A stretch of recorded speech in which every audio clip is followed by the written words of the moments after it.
Thanks for joining us for another episode of 5 Games, 5 Minutes from acornelectron.co.uk. Castle Assault is a Mode 2 platformer in which you must climb endless castle walls, leaping bouncing nasties. There are falling boulders to avoid and the occasional birds sweeping from right to left, which you need to get out of the way of. To be sure, its programmers had delusions of grandeur. They describe Castle Assault as having, quote, fantastic animation and highly realistic sound, unquote. It has neither, but it makes up for them in irritations. The first thing to watch out for is that if you perch on the edge of a pit, you'll fall off the wall when you try to jump over it. You have to jump from a few pixels back from the edge. This is presumably a feature, not a bug, but it's tiresome. The second thing is that, well, it's not exactly very exciting, is it? You've got bouncing nasties or a conveyor belt to deal with. Neither are particularly difficult, and if you complete one screen, all that happens is you get another. Castle Assault basically has two things going for it. It's colourful, and the graphics aren't too bad. Otherwise, it's nothing special. This is Zhou. Now, I think the word classic is overused when it comes to retro software, but Zhou is simply that, a classic of its time. It sounds cliched, but the game really does live in the hearts of all who play it. At its simplest, Zhou is a maze game where you must collect a number of faces. You have control of 2 shields and you can skip between them by pressing space. In some mazes, the shields are housed in different sections of the maze and can never actually meet each other. In other mazes, you have to position them cleverly to solve mini puzzles and ensure faces don't become trapped. Everything about Zhou is beautiful. The scrolling is fast and smooth. The fact you can collect a map which then appears in a panel means that you can solve the puzzles without resorting to pen and paper. And the graphics and colours are perfect. The only thing I will warn you about is that the game itself is tough. Even the first level's no walk in the park. I really do believe that everyone should play this game at least once. It's perhaps one of the best Acorn Electron games ever written. Caveman Capers. Now you know those games that were like ubiquitous. It seemed every software house wanted Caveman Capers. First it was released by Icon, then by Audiogenic, then Bull Jolly, and then finally by Alternative.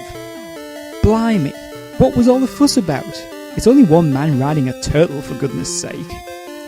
Well, Caveman Capers scores, because it's an incredibly easy game to play. On the first few screens you simply need to jump at the right time to clear them.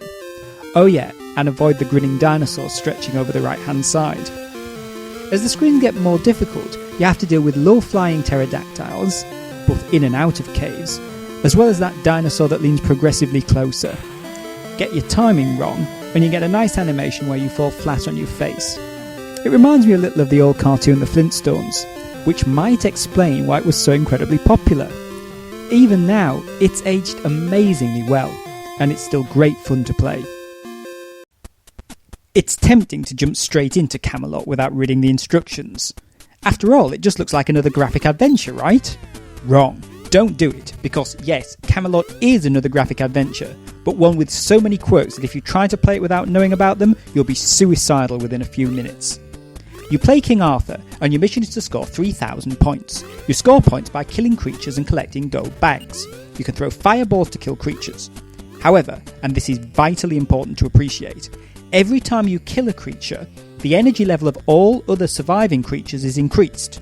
Yes, you heard me right. If you kill a witch on one screen, all the other witches become more difficult to kill on the others.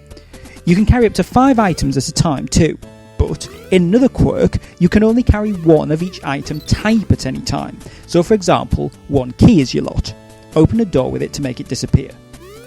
Camelot is a good game.